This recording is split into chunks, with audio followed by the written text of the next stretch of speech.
नाज़रीन अस्सलाम वालेकुम, मैं हूँ इमरान वसीम।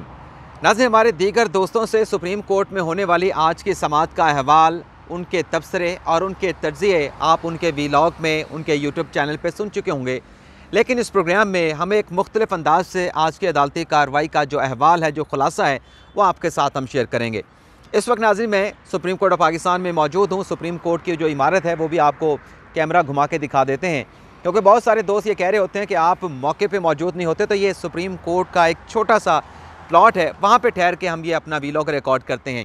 लेकिन आज जो कार्रवाई है, जो चीफ जस्टिस ऑफ पाकिस्तान ने कोई 35 मिनट का जो पहले उन्होंने रिमार्क्स दिए, रिमार्क्स कहें या चीफ जस्टिस का लेक्चर कहें, लेकिन जब चीफ जस्टिस ऑफ पाकिस्तान ने आके 2 बजे अदालती कार्रवाई का आगाज़ किया, नया बेंच आके कमरा अदालत में बैठा, तो 35 मिनट तक जब चीफ जस्टिस ऑफ पाकिस्तान अदालती कार्रवाई के हवाले से कमरा अदालत में क्या होता रहा, सुप्रीम कोर्ट ऑफ पाकिस्तान में क्या होता रहा और सुप्रीम कोर्ट के बाहर क्या होता रहा और मीडिया पे क्या डिस्कस होता रहा, इसके ऊपर चीफ जस्टिस ऑफ पाकिस्तान ने जब लबकुशाई की तो कमरा अदालत में 35 मिनट तक जो है वो मुकम्मल तौर पे खामोशी थी।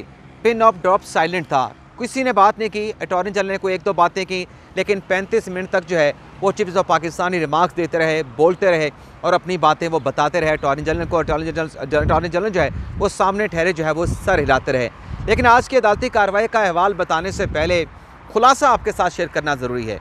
खुलासा अगर आप मुझसे पूछेंगे तो चीफ जस्टिस ने यह कह दिया है वाज़े अल्फाज में कि फ़ैसला हमने देना है, फ़ैसला हम देंगे इलेक्शन के हवाले से। और चीफ जस्टिस ने यह भी कह दिया है कि 30 अप्रैल को इलेक्शन नहीं हो सकते। और चीफ जस्टिस ने यह भी कहा है कि जो 8 अक्टूबर की नई तारीख दी गई है वो अब तक हमारे नज़दीक जो है वो जस्टिफाइएबल नहीं है। उसका जवाब हमें पेश नहीं किया गया कि ये 8 अक्टूबर की तारीख कैसे दी गई। लेकिन चीफ जस्टिस ने जब ये कहा कि फ़ैसला हमने देना है, लेकिन फ़ैसला आप कर लें कि इलेक्शन की तारीख आप देंगे, यानी आपका मतलब यह है कि दोनों फ्रीकैन सियासी जमातें बैठें, हुकूमती सियासी जमातें बैठें, अपोजिशन वाली सियासी जमातें बैठें और वो तय कर लें कि इलेक्शन कब करवाना है। लेकिन अगर कोई फ़ैसला नहीं कर पाते पीर के दिन तक, तो चीफ जस्टिस ने कहा कि फिर हम फैसला करेंगे, हम इलेक्शन की तारीख देंगे और हम तमाम फरीकैन को सुनेंगे जो बाकी रह गए हैं, और फिर हम जो फैसला देंगे उस फैसले पर अमल दरामद होगा। चीफ जस्टिस ने कहा कि यकीन दहानियाँ आपकी होंगी, लेकिन कोड ऑफ कंडक्ट हम देंगे, फैसला हम देंगे। अब फैसला कर लें कि तारीख आपने देनी है या तारीख अदालत दे। तो मुकदमे की जो समाअत है उसे पीर तक मुलतवी कर दिया गया है। लेकिन अभी अहवाल जो आज की अदालती कार्रवाई का है वो आपके साथ हमने शेयर करना है, क्योंकि जब तबसरा होता है, तजिया होता है, तो अदालती कार्रवाई का अहवाल रह जाता है। तो अदालती कार्रवाई का अहवाल हम आपको बताएंगे। लेकिन जैसे जमाल खान मंदूखेल जो आज की अदालती कार्रवाई से रिक्यूज़ कर गए, उनका नाज़रीन इख्तलाफी नोट कह लें या इजाफी नोट कह लें, वो मंजर आम पे आया है। लेकिन उसके साथ साथ जैसे याह्या अफरीदी जो 1 मार्च का फैसला था, उससे पहले जो याह्या अफरीदी साहब रिक्यूज़ कर गए थे, आज उनका इख्तलाफी नोट भी आ गया है। याह्या अफरीदी साहब नाज़रीन कहते हैं कि इंतखाबात का मामला लाहौर और पेशावर हाई कोर्ट में ज़ेल इल्तवा है। सुप्रीम कोर्ट माजी में करार दे चुकी है कि मामला हाई कोर्ट में ज़ेल इल्तवा हो तो मुदाखलत नहीं करनी चाहिए। इंतखाबात केस में अफ्रीकन सियासी मौक़िफ़ तब्दील करते रहे हैं। सियासी मामला अरूज पर हो तो अदालत को मुदाखलत नहीं करनी चाहिए, गुरेज करना चाहिए। ये बड़ी अच्छी बात की याह्या अफरीदी साहब ने। और फिर आगे कहा कि आज खुद नोटिस और आइनी दरखास्तें नाकाबिले समात हैं। खुद को बेंच का हिस्सा रखने का मामला चीफ जस्टिस पे छोड़ रहा हूँ। खुद को बेंच का हिस्सा बरकरार रखना मुनासिब नहीं समझता। दौरान समात दी गई ऑब्जर्वेशन हाई कोर्ट में मुकदमे में जो है वो अफेक्ट कर सकती हैं, उस मुकदमे को मुतासर कर सकती हैं। अब आ जाते हैं जमाल खान मंदूखेल साहब का जो नोट है। इसमें नाज़रीन 2 सफ़े का इनका नोट है, जिसमें ये कहते हैं कि गुज़िश्ता रोज़ जस्टिस अमीनुद्दीन खान के केस सुनने से माजरत की, अपने ख्यालात का इजहार करना चाहता था, लेकिन चीफ जस्टिस और बाकी जजेस उठ के चले गए।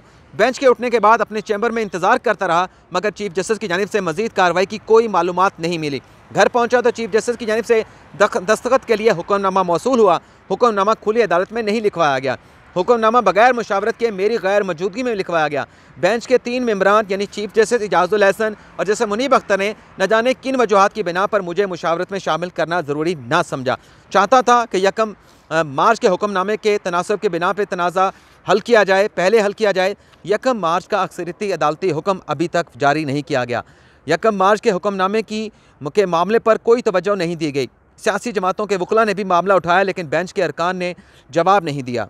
आगे वो लिखते हैं, यह आपने ज़रूर सुनना है कि इन हालात में बेंच का हिस्सा रहना मुनासिब नहीं समझता, बेंच का हिस्सा रहकर अपने साथी जजेस को मुश्किल में नहीं डालना चाहता। कोई शक नहीं कि मौजूदा केस में अहम कानूनी अमूर ज़ेर बहस हैं। अहम आइनी अमूर फुल कोर्ट की सूरत में मुश्तरका दानिश से ही हल किए जाने चाहिए। फुल कोर्ट में जब भी बना उसके लिए दस्तयाब हूँ। बसूरत दीगर दुआ गो हूँ कि साथी जजेस जो भी फैसला दें वो आइन की बालादस्ती कायम करे। ये केस 1 मार्च के फैसले का ही तसलसल है और उस दिन से कहता रहा कि कोर्ट 1 मार्च के ऑर्डर ऑफ द कोर्ट का तनाज़ा हल करे। अब तक 1 मार्च के फैसले का ऑर्डर ऑफ द कोर्ट जो है वो जारी नहीं किया गया। तो ये जस्टिस मंदोखेल साहब ने जो है अपना नोट जो है वो जारी कर दिया है। अब आपने दिल थाम के मेरे साथ रहना है और अदालती कार्रवाई का अहवाल सुनना ना। आपको बता दें कि ये जो चीज़ें मैं आपके साथ शेयर करने जा रहा हूँ आपको किसी व्लॉग में या किसी के तबसरे या तर्जिए में नहीं मिलेंगी। अब नाज़रीन आ जाते हैं, पाकिस्तान बार काउंसिल के चेयरमैन पेश होते हैं, वाइस चेयरमैन और चीफ जो एग्जीक्यूटिव कमेटी के चेयरमैन है वो पेश होते हैं और वो बात करना चाहते हैं। चीफ जस्टिस उनसे कहते हैं कि आप ड्यू कोर्स में आपको सुन लेंगे, अभी आपको नहीं सुनना चाहते। तो पाकिस्तान बार काउंसिल के दोनों जो अपना पब्लिक बैरियर हैं, ऑफिस बैरियर हैं, यानी vice chairman Pakistan bar council और जो चेयरमैन एग्जीक्यूटिव कमेटी हैं, वो ये कहते हैं कि हमारा किसी सियासी जमात से ताल्लुक़ नहीं। हम ये चाह रहे हैं कि आप फुल कोर्ट करें। फुल कोर्ट आपने नहीं बनाने तो कम अज़ कम आप इंटरनल जो मामलात के हवाले से फुल कोर्ट इजलास होता है वो बुला के मीटिंग कर लें, मामले को सॉर्ट आउट करें। चीफ जस्टिस ने कहा कि अगर इंतज़ामी साइड पे फुल कोर्ट बुलानी है उसके लिए हम कुछ कर रहे हैं। कुछ चीज़ें हैं जो सामने आई हैं। जहाँ तक हमारे जजेस के ताल्लुकात का मामला है तो जजेस के दरमियान जो ताल्लुकात हैं बड़े अच्छे हैं, कॉर्डियल हमारे आपस में रिलेशन है। और चीफ जस्टिस ने कहा कि जिन 2 जजेस ने मुकदमा सुनने से इनकार किया है उनके साथ भी हमारा एहतराम का रिश्ता है और उनका हमारे साथ भी एहतराम का रिश्ता है। कुछ चीज़ें हैं जिन पर डिस्कस करने की ज़रूरत है और हम सैटरडे और संडे को उन पर डिस्कस करेंगे। कुछ इशू पैदा हुए हैं जिस पर मीडिया और प्रेस कॉन्फ्रेंस वगैरह में जो है वो जल्दी पर तेल का काम किया गया। हम हक़ाइक़ के हवाले से आगाह हैं। जजेस को जो है वो तनकीद नहीं होनी चाहिए थी। पाकिस्तान बार काउंसिल ने भी कहा, चीफ जस्टिस ने भी कहा कि जजेस पे तनकीद नहीं होना चाहिए थी। आप सीनियर हैं, आप आज रोल अदा करने के लिए आए हैं, आपको पहले आना चाहिए था। जिस पर पाकिस्तान बार काउंसिल के वाइस चेयरमैन ने और चेयरमैन एग्जीक्यूटिव कमेटी ने कहा कि आपने हमें बुलाया नहीं इसलिए हम नहीं आए, लेकिन इदारे की सालिमत को मद्देनजर रखते हुए आज हम आपके सामने आए हैं।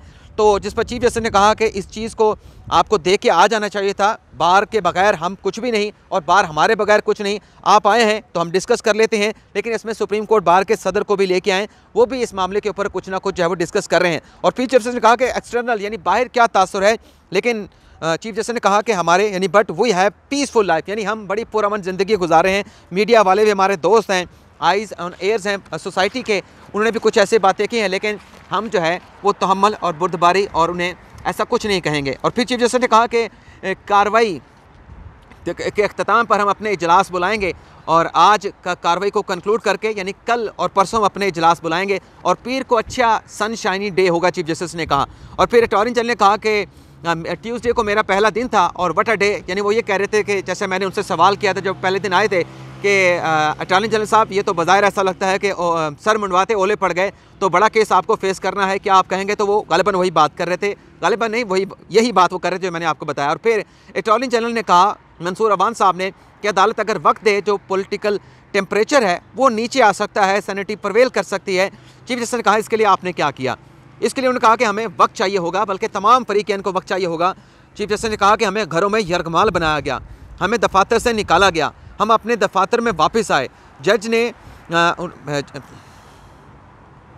ये मेरा लिखा मुझे समझ नहीं आ रहा, कुछ दोस्त कहते हैं कि क्योंकि इतनी तेज़ी से हम लिख रहे होते हैं, आप देख सकते हैं ये कितनी तेज़ी से मैंने मेरी अपनी राइटिंग में लिखा हुआ है। तो बाज़ चीज़ें हमने खुद लिखी होती हैं तो हमें समझ याद नहीं रहती कि हमने क्या किया। अच्छा, फिर चीफ साहब ने कहा कि आइन हमारे लिए अहम है और फिर उन्होंने कहा कि कौम और मुआशरे के लिए भी आइन अहम है। जेलों वाले जो है चीफ ने कहा कि अब तकरीरें कर रहे हैं कौमी असम्बली में, और फिर कहा कि हम कोई सियासी सियासतदान नहीं, आइनी अख्तियार को इस्तेमाल कर रहे हैं। इलेक्शन जो है चीफ जस्टिस ने कहा कि वो आइन के मुताबिक 90 दिन की बात करता है और वो अप्रैल के वस्त में उसकी तारीख जो है 90 दिन की ख़त्म हो रही है। चीफ साहब ने कहा कि सदर मुमलिकत ने 15 दिन की जो आइनी मुद्दत थी उसमें तौसीक कर दी और 30 अप्रैल की तारीख दे दी। और फिर चीफ जस्टिस ने शिकवा किया अदालत के अंदर कि सदर मुमलिकत को वो मालूमात फ़राहम नहीं की गई जो इलेक्शन कमीशन ने हमें फ़राहम की। अगर वो मालूमात इलेक्शन कमीशन को फ़राहम की जाती तो हो सकता है कि 30 अप्रैल की डेट जो है वो इलेक्शन कमीशन ना देते।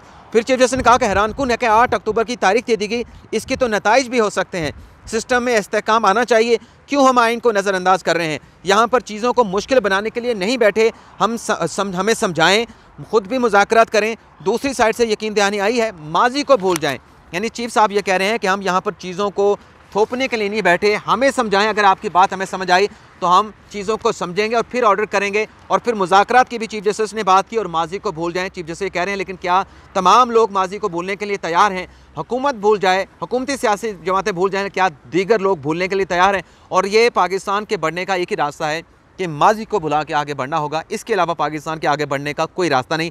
ये बात बिल्कुल ठीक है, लेकिन क्या सब ऐसा करें, ये बड़ा अहम सवाल है। आगे चीफ जस्टिस ने कहा कि मुज़ाकरात करें, नतीजा अगर ना निकले तो क्या रियासत को ऐसे ही छोड़ दिया जाए। और फिर चीफ जस्टिस ने कहा कि अब आप आए हैं तो फिर आप जो भी आपका बनता है आप करें, मुज़ाकरात करें। और फिर जस्टिस ने कहा कि अगर आप मुज़ाकरात करते हैं तो हम रेस्ट में चले जाएंगे, नहीं 2 दिन का हम आपको वक्त दे देंगे या कार्रवाई को मुलतवी कर देंगे, लेकिन फिर अल्टीमेटली हमें फ़ैसला तो देना है। चीफ जस्टिस ने कहा कि फ़ैसला वो होगा जिसकी मॉरल अथॉरिटी है और फैसले की मॉरल अथॉरिटी होती है।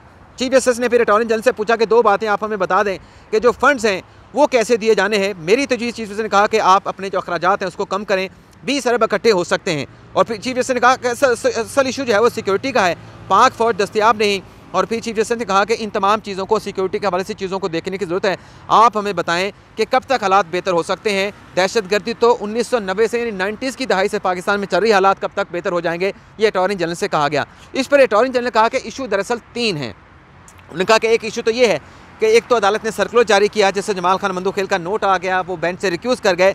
दूसरा उन्होंने कहा कि दूसरा इशू ये है कि फैसला 4-3 का है या 2-3 का है या 3-2 का है, इसका पहले हमने फैसला करना है।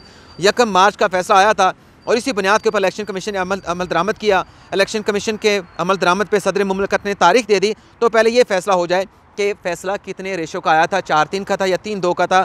और फिर उनका तीसरा इशू ये है कि 2 जजेस जो है वो बेंच में रिक्यूज़ कर गए थे, बैठने से इनकार कर गए थे, जिस पर चीफ जस्टिस ने कहा कि आपने 27 फरवरी का हमारा जो ऑर्डर है क्या आपने वो पढ़ा है। उसमें उन्होंने कहा कि तमाम जजेस ने मामला मुझे रेफ़र कर दिया था कि बेंच की कंपोजिशन का चीफ जस्टिस का अख्तियार है, तो मैंने नया बेंच तश्कील दे दिया था। और मैंने बेंच तश्कील दिया, चीफ जस्टिस ने कहा कि लेफ़्ट एंड राइट पे में चीज़ों को ना छोड़ें। चीफ जस्टिस ने कहा, अटॉर्नी जनरल ने कहा कि कुछ दरखास्तें आई हैं, ये एतराज़ उठाया गया है। अब ये चीफ साहब का कहना कि मैंने बेंच दोबारा बना दिया, तश्कील दे दिया, मैं मास्टर ऑफ रोस्टर हूँ, मुझे अख्तियार दिया गया है, सुप्रीम कोर्ट का फ़ैसला मौजूद है। लेकिन तशनीगी एक रहती है कि जो याह्या अफरीदी साहब का, जैसे अथर मिनल्ला साहब का फ़ैसला है, वो उनका इंडिविजुअल फ़ैसले हैं, इंडिविजुअल नोट हैं, उन्हें कहाँ ले जाया जाएगा, वो कहाँ पे हम उन्हें फ़िक्स करेंगे, किस जगह पे रखेंगे, इस बात की अभी तक वजाहत नहीं आई। जो चीफ साहब कह रहे हैं हम आपके साथ वो भी शेयर कर रहे हैं। आगे चल के चीफ जस्टिस ने कहा कि आप इस इशू को ना छेड़ें। जब अटॉर्नी जनरल ने बात की ना कि वो 2 जजेस इनकार कर गए थे, चीफ जस्टिस ने कहा आप हमें दोबारा पोक कर रहे हैं, प्रोवोक कर रहे हैं, आप इस इशू को ना छोड़ें, आगे बढ़ें। ये बड़ा एम्बैरेसिंग है जो आप बात कर रहे हैं। हम पब्लिक में नहीं जा सकते, अपना मौक़िफ़ नहीं दे सकते, यानी जजेस पब्लिक में जाके मौक़िफ़ नहीं दे सकते। अंदरूनी मामला है, यानी हमारे जो जजेस के इख्तलाफ अगर हैं, जो बातें आ रही हैं, हम इसको देख लेंगे। हमारे अपने दरमियान अच्छे ताल्लुकात हैं, इस इशू पे आप स्ट्राइक ना करें, यानी आप इसके ऊपर ज़्यादा प्रेस ना करें, इसको ज़्यादा डिस्कस ना करें। फिर अटॉर्नी जनरल ने कहा कि आप फुल कोर्ट तश्कील दे दें।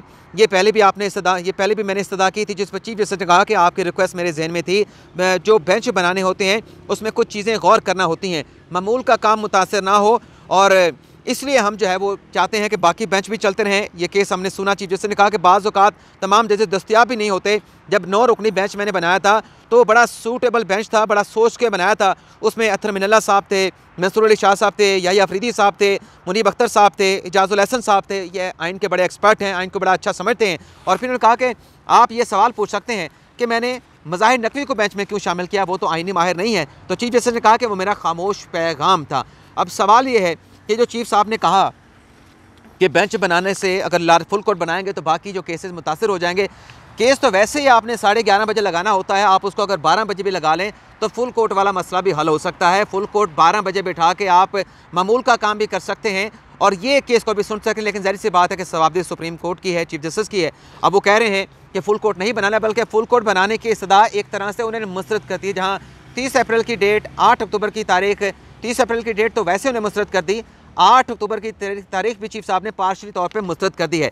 फिर चीफ जस्टिस ने कहा कि 2019 से लेकर 2021 तक जो है फुल कोर्ट बैठी रही, हमारे एक जज को पनिश किया गया, सुनी सुनाई बातों पर हमारे कुलीग का ट्रायल किया गया और अब एक और जज के पीछे पड़ गए हैं कि इसे सज़ा दो, शवाहिद का जायज़ा ले लिया जाए। जस्टिस काजी फाइसा के खिलाफ मुकदमा जो है वो एक सज़ा था। अब सवाल यह है कि मुकदमा किसने सुना? अगर जस्टिस काजी फाइसा के खिलाफ ये सज़ा थी, उसके खिलाफ यानी उनके खिलाफ ये मुकदमा, उनका ट्रायल किया गया, सज़ा दी गई, तो मुकदमा तो सुप्रीम कोर्ट ने सुना। जो एक कंडक्ट या कह लें जो एक ट्रीटमेंट मौजूदा मज़ाहिर नकवी साहब के साथ हो रही है, तो वो फिर काजी फ़ायसा के साथ भी होनी चाहिए थी। तो फिर जो कुछ हुआ, बाहर तो बातें होनी थी, जब सुप्रीम कोर्ट में ये सब कुछ हो रहा था बाहर तो बातें होनी थी, कतई नज़र इस बात के माजरत के साथ माजरत चाहते हुए जो कुछ हुआ वो सुप्रीम कोर्ट की प्रोसीडिंग से हुआ, जो कुछ हुआ सुप्रीम जुडिशल काउंसिल की कार्रवाई से हुआ। इसमें आप किसी दूसरे को दोष नहीं दे सकते। बाकी को दोष देने से पहले आपके अंदर कौन से दोषी हैं, कौन जिम्मेदार हैं, इसका भी फिर तयन होना चाहिए था। लेकिन आगे बढ़ते हैं। चीफ जस्टिस ने कहा कि हम ऑडियो सामने आई है। चीफ जस्टिस ने कहा कि शायद वही साहब ने इख्तलाफी नोट लिखा, बड़ा आउटस्टैंडिंग है। चीफ जस्टिस ने कहा कि अब ऑडियो लीक के ज़रिए जो है वो जजेस को निशाना बनाया जा रहा है। अगर कानून की बात करेंगे तो मैं सुनूंगा, लेकिन अगर किसी जज पे बात करेंगे, किसी इंडिविजुअल की बात करेंगे तो फिर आपको मेरा सामना करना पड़ेगा। चीफ जस्टिस ने कहा कि शाहिद वहीद के इख्तलाफी नोट क्या आपने पढ़ा है? अटॉर्नी जनरल से पूछा, जिस पर उन्होंने इस बात में सर भी हिलाया कि बड़ा आउटस्टैंडिंग वो फैसला है। जस्टिस उमर बंदियाल साहब ने कहा, और फिर उन्होंने कहा कि जस्टिस मोहम्मद अली मज़हर और आयशा मलिक के फैसले पढ़ें।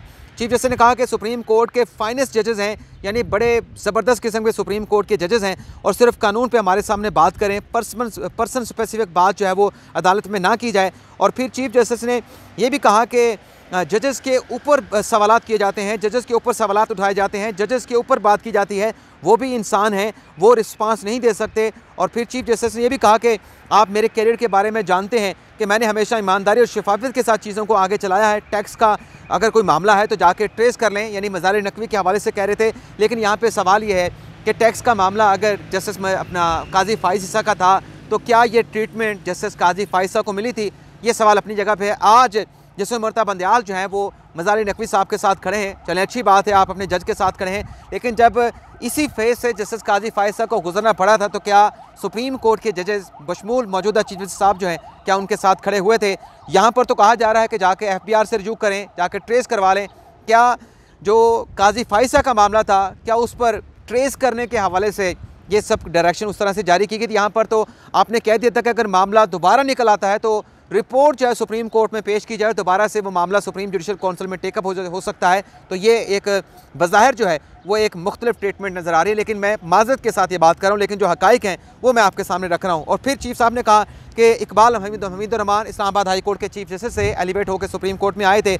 उन पर इल्ज़ाम लगा, मेरे बड़े अच्छे दोस्त थे, और वो इल्ज़ाम लगने पे क्योंकि इन्हें शोकास नोटिस किया गया सुप्रीम जुडिशल काउंसिल की तरफ से, वो शोकास नोटिस के ऊपर इस्तीफ़ा दे के चले गए। मैंने उन्हें इस्तीफ़ा देने से रोका था। और जब ये बात चीफ साहब कर रहे थे तो बज़ाहिर तो वो लगा कि आप दीदा हो गए हैं, लेकिन उनकी जो है वो बहुत सारे लोगों ने ये टिकट दिया कि वो आप दीदा हो गए, लेकिन चीफ साहब की आवाज़ भर आई थी, उनका गला, उनका लहजा, उनके जज्बात भर आए थे और वो रोने के करीब थे। बज़ाहिर ऐसा लगा कि वो रो देंगे या आंसू उनके आंखों से छलक जाएंगे, लेकिन चीफ साहब ने सब कुछ कंट्रोल किया, सिर्फ उनका जो आवाज़ थी वो भर आई। और फिर अटॉर्नी जनरल रोस्टम पे अपना इरफान कादिर साहब रोस्टम पे आकर उन्होंने फिर कहा कि मैं बात करना चाहता हूं, मुझे बात करने का मौका नहीं दे रहे, इलेक्शन कमीशन को सुना नहीं जा रहा, आप मुझे बिठा देते हैं, मुझे सिर्फ 3 मिनट चाहिए। इकबाल हमीदुर्रहमान को आपको फिर रोकना चाहिए था, आपने उससे क्यों इस्तीफ़ा देने दिया? हम भी जज्बाती हो सकते हैं, लेकिन हमें जज्बात में आना नहीं, हमने जज्बात में फ़ैसला करना नहीं, फ्रीडम ऑफ एक्सप्रेशन भी है लोगों का। चीफ साहब ने कहा हम आपको सुन लेंगे, लेकिन पहले अटॉर्नी जनरल को बात करने दें। आपने 3 मिनट कहा 3 मिनट आपको सुन लेंगे। इरफान कादिर ने कहा कि मैं ज़्यादा से ज़्यादा आपसे 20 मिनट लूँगा। फिर चीफ साहब ने कहा अभी आप 3 मिनट की बात कर रहे थे, तो फिर इरफान कादिर साहब ने कहा कि मैं आपको पता है कि हमेशा ब्रीफ रहता हूँ, 3, 4, 5 मिनट से ज़्यादा आपका वक्त नहीं लूँगा। और ये तकरीबन जो 35 मिनट तक कमरा अदालत में होता रहा, इसमें ज़्यादा जो बातें हैं वो आप कह सकते हैं कि 35 मिनट में ज़्यादा जो बातें की उसमें 33.5 या 33 मिनट जो है वो चीफ साहब ने बातें की, और कुछ 2 से 1.5 मिनट या 1 मिनट जो है वो इरफान कादिर साहब या अटॉर्नी जनरल ने आके बात की। और अब मैं आगे मुख्तसर करने की कोशिश करूँगा, ज़्यादा लंबा नहीं करूँगा क्योंकि आप दोस्तों का पहले वक्त ज़्यादा ले चुका हूँ। चीफ साहब ने फिर आगे ये कहा कि अटॉर्नी जनरल ने कहा कि सियासी जमातों को सुन लें, पीपल्स पार्टी है, नून लीग है और जमात उलमा इस्लाम पे है। चीफ साहब ने कहा कि सियासी जमातें अपना दिफा खुद करेंगी, सरकार का मौक़िफ़ क्या है, सिक्योरिटी कैसे आएगी, फ़ंड्स कैसे आएंगे, इस पर आपको सुनना है। तो फिर अटॉर्नी जनरल ने कहा कि फ़ारूक एच नाइक को सुन लें। चीफ साहब ने कहा कि फ़ारूक एच नाइक हमेशा बड़े ब्रीफ दलाइल देते हैं, और फ़ारूक एच नाइक ने कहा कि हमारी दरख्वास्तें भी हैं। मुनीब अख्तर साहब ने कहा कि 8 अक्टूबर की जो तारीख डाली गई है क्या वो जस्टिफाई है। और फिर इसके बाद नाजरीन फिर इसके बाद मेरे ख्याल से मैं एक पेज स्किप कर गया हूँ, और आपको ये भी बता दूँ कि जब मैं ये रिकॉर्ड कर रहा था तो बीच में ये हुआ, बल्कि मेरे ख्याल वही पेज चल रहे हैं, वही चल रहे हैं, तो बल्कि बीच में एक है यार, अभी है आगे चल के फिर एक बार जो है वो अटॉर्नी जनरल साहब ने रिक्वेस्ट की कि आप फुल कोर्ट बना दें। आप फुल कोर्ट की मैं दोबारा इस्तदा कर रहा हूँ, जिस पर चीफ साहब ने भी कहा कि कोई ऐसा रूल्स नहीं है, कानून नहीं है, मास्टर ऑफ मैं रोस्टर हूँ, मैंने बेंच बनाना है, आप हमें दोबारा स्क्वायर वन पे ले जाना चाहते हैं। 20 घंटे से इस मुकदमे की समाअत कर चुके हैं, तो दोबारा फर्स्ट लेवल पे नहीं जा सकते। और यानी एक तरीके से जुज़वी तौर पे नहीं बल्कि मुकम्मल तौर पे जो फुल कोर्ट की इस्तदा है वो ख़त्म हो चुकी है। फुल कोर्ट का कोई इम्कान नहीं, अदालत ने कह दिया कि फुल कोर्ट नहीं बना सकते। और जैसे मुनीब अख्तर साहब ने कहा था कि ये जो आप बार बार फुल कोर्ट बनाने की बात कर रहे हैं, चीफ साहब मास्टर ऑफ रोस्टर होते हैं, और ये फुल कोर्ट बना के तमाम जजेस को बिठा के क्या यहाँ पे कोई ब्यूटी कंटेस्ट कराना है, कोई यहाँ पे ज़ियाफ़त यानी कोई दावत का एहतमाम करना है। 2 जजेस भी ये जो आर्टिकल 184(3) का मुकदमा है इसको सुन सकते हैं। और फिर आगे चल के अटॉर्नी जनरल ने अदालत को बताया, उनसे पूछा कि बताएं कि फ़ंड्स कितने हैं, कहाँ से हैं, कितना खसारा है। तो फिर अटॉर्नी जनरल ने कहा कि 1475 अरब का खसारा है, 170 अरब का खसारा जो है वो कैपिटल अकाउंट में अलग से है, और हम IMF के प्रोग्राम में हैं, हम पाबंद हैं बहुत सारी एप्लीकेशन के, इसलिए 20 अरब नहीं दे सकते।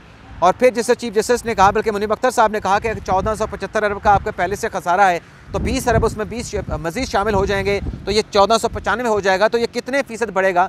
जिस पर फिर दोबारा से अटॉर्नी जनरल ने कहा कि IMF प्रोग्राम की कुछ ऑब्लिगेशंस हैं, हमने सरप्लस चीज़ें दिखानी हैं, सरप्लस बजट दिखाना है, फ़ंड्स दिखाने हैं, तब हम जून में दोबारा इसके प्रोग्राम में जाएंगे। तो चीफ साहब ने पूछा कि आप ये बता दें कि कब तक हम इस सारे हालात से, सूरत हाल से बाहर निकल आएंगे।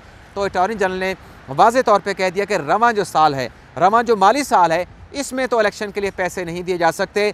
30 जून 2023 के बाद हालात बेहतर इसलिए होना शुरू होंगे कि दोबारा IMF के प्रोग्राम में जाएंगे, दीगर ज़राए से भी फ़ंड्स आएंगे, तब फ़ंड्स की अवेलेबिलिटी होगी, तो तब इलेक्शन हो सकता है। जिस पर चीफ जस्टिस ने कहा, रिमार्क्स देते हुए, कि फ़ंड्स फराहम करना वफाकी और सूबाई हुकूमतों की जिम्मेदारी है कि वो वसाइल फराहम करें, 90 दिन में इलेक्शन तो अब मुमकिन नहीं।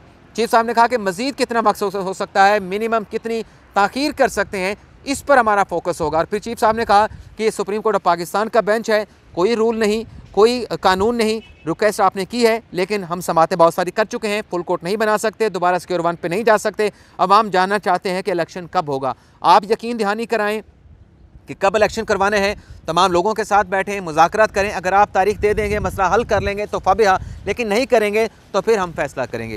यानी चीफ साहब ने कहा कि आप फैसला कर लें, नहीं तो फिर हम फैसला करें। फैसला तो होगा, फैसला या तो आपकी यकीन दहानी पे होगा, आपके मुज़ाकरात पे होगा, आप तारीख लेके आएंगे, उस पर फैसला कर देंगे, ना तो फिर ये ना हुआ तो फिर सुप्रीम कोर्ट तारीख देगी और कोड ऑफ कंडक्ट भी देगी। आपकी यकीन दहानी या फ़ंड्स के हवाले से, मामनत के हवाले से आएंगे, फिर उसके बाद यकीन दहानी की अगर कोई अमल पैरा नहीं होगा उसके ऊपर, तो फिर उसके मसाइल भी होंगे, उसके नताइज भी भुगतना पड़ेंगे। और फिर चीफ जस्टिस ने कहा कि जो फ़ंड्स की फराहमी का मामला है, जो सिक्योरिटी फराहमी का मामला है, आप सेक्रेटरी दाखिला से बात कर लें, सेक्रेटरी दिफा से बात कर लें, सेक्रेटरी ख़जाना से बात कर लें। और फिर आखिर में चीफ साहब ने कह दिया कि आप आइंदा समात पे इन्हें लेके भी आएँ। चीफ साहब ने कहा कि जो सिक्योरिटी पर्सनल की दस्तियाबी का मामला है, हम आर्म फोर्स को भी बुलाएंगे, यानी सेक्रेटरी दिफा को भी बुलाएंगे। और फिर सेक्रेटरी दिफा को भी बुला लिया, सेक्रेटरी ख़जाना को भी आइंदा समात पर अदालत की जानिब से जवाब तलब कर लिया गया है। तो ये था हमारा आज का वीलॉग। उम्मीद करते हैं आपको पसंद आया होगा। अल्लाह ताला हम सब का हामी नासिर हो। अपनी दुआ में याद रखिएगा। अल्लाह हाफ़िज़।